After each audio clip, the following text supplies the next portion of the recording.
Hello, Graham Osborne with the Brice's Crossroads Foundation. We're outside of Tupelo, Mississippi today, and there's an investigation going on into a possible mass burial of Civil War soldiers. Now, these soldiers were casualties from one of the largest engagements that would take place in North Mississippi during the Civil War, the Battle of Tupelo. The Tupelo campaign took place during the hot summer months of 1864.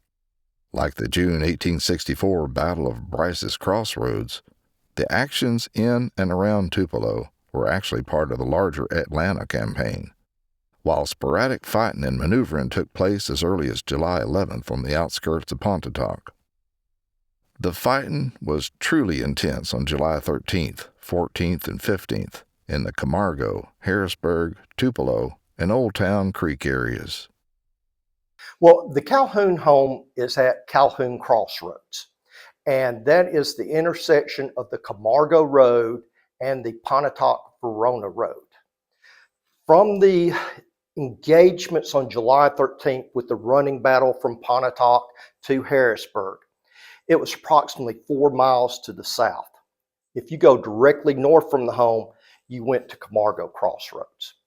And then on July 14th, it was approximately 5 miles southwest of the center of the Confederate line. The Calhoun home was the primary Confederate hospital during the battle. There were several secondary hospitals, but this was the primary one, and this is where Forrest's surgeons set up and many of the regimental surgeons set up.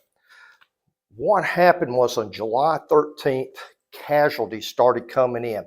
Well, the Confederate leadership didn't know that Dr. Calhoun was on the verge of a nervous breakdown that day.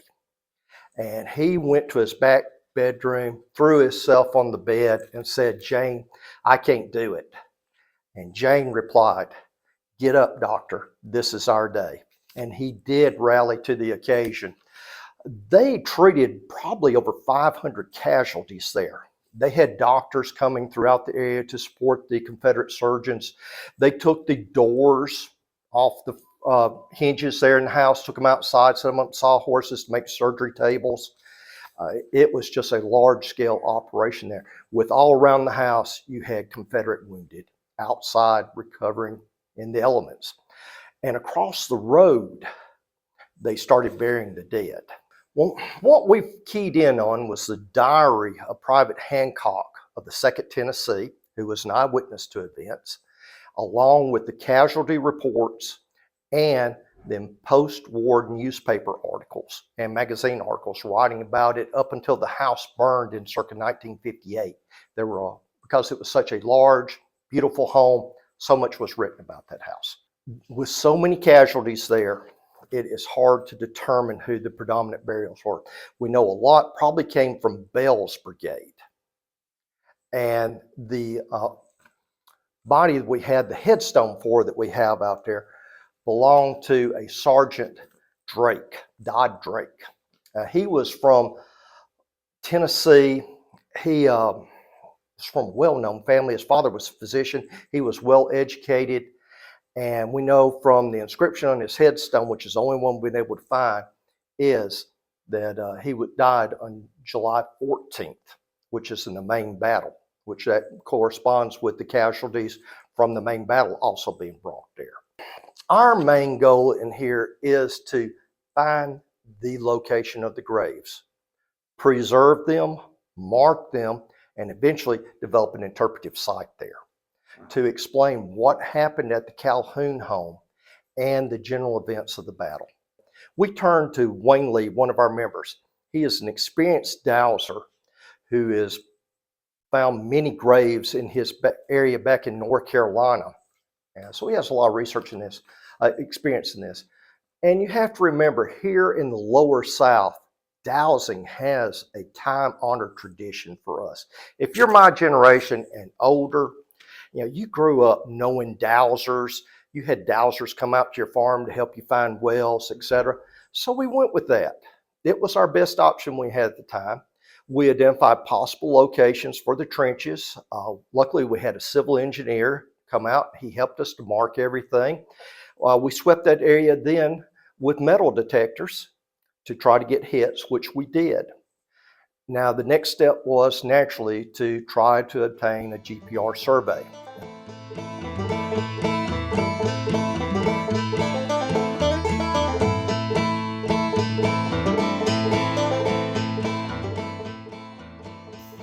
About 2.5 years ago, I came out. First year, I think I found 12. I was out here a few hours. My family was waiting. I didn't have time to stay longer. So they said, well, we think there are more. And I said, well, I'll come back. So a year later, I came back. I think I found 21 more.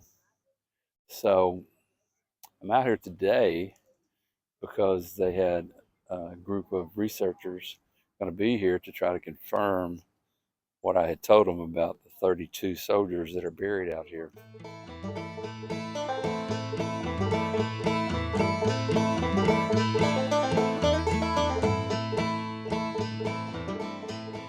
And luckily, Ken Rogers, another one of our members, he reached out to history seekers, and Heath Jones was history seekers, volunteered his services to come over and do a GPR survey for us. Now, we did our first initial GPR survey this past weekend, and I'd like to, just go ahead and brag that we had 17 anomalies that are consistent in what you see with graves that all fell in the area that Wayne Lee, our dowser, had laid out.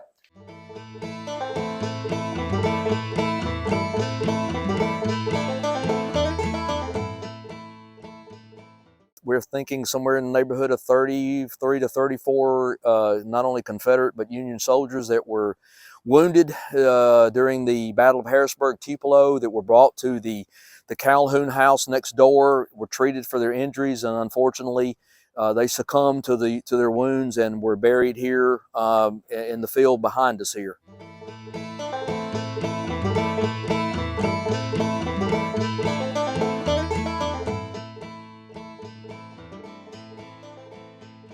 Hey guys, I'm Heath Jones, and I am the editor and creator at History Seekers, both Facebook and YouTube channel. Today we're going to be looking for graves and possibly a burial trench from soldiers wounded near this battle. And we've got two resources out here. We've brought our ground penetrating radar. We're waiting for the ground to kind of dry out a little bit. It's fairly wet, and for best results, we're going to have to let it dry a little bit. But right now we've got a dowser out there, and he's located where he thinks it is. We're going to go across him and see if we can verify that and see what we can see down there. So I kind of got into this a long time ago in the very, very early 90s when I was much younger, and I just found all kind of artifacts interesting. I started out with metal detecting. I worked as a law enforcement officer for a number of years, so I have a natural curiosity and feel a need to answer questions. And as you know, with history, even 160 years later, we still have a lot of questions about what actually happened in the Civil War. And we learn something new every day, and I like to feel like I'm a part of that and contributing with finding out what actually happened and setting the record straight. Several years ago, we worked with the National Park Service down at Andersonville Prison, and we're able to locate some artifacts with their archaeologists. And again, all the artifacts went to the National Park Service so that hopefully at one point in time, they'll be able to be displayed in a museum.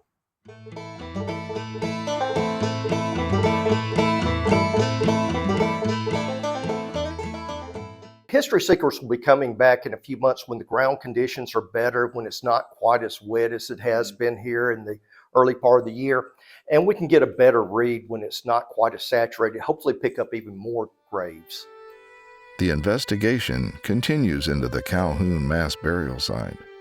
Although it cannot be fully confirmed at this point, all the evidence so far points to 32 burials of Civil War soldiers at the site, of which it is believed a handful of those were Union soldiers who were later reinterred at a national cemetery in the region.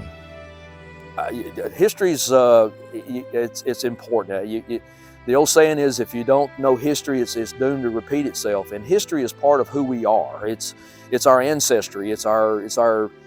We need to preserve it. You don't need to do away with it. And by us coming out here today, we're preserving that. We're honoring the memory of these soldiers here who fought and died and were buried and had been lost to time. So what we're trying to do today is to preserve that, to to recognize these soldiers, to know that we haven't forgot about them. Thanks for joining us and shining some light on this once forgotten resting place. If you would like to learn more or are interested in becoming a member of the Brice's Crossroads Foundation, please visit our website or one of our many social media pages. And until next time, goodbye from Tupelo.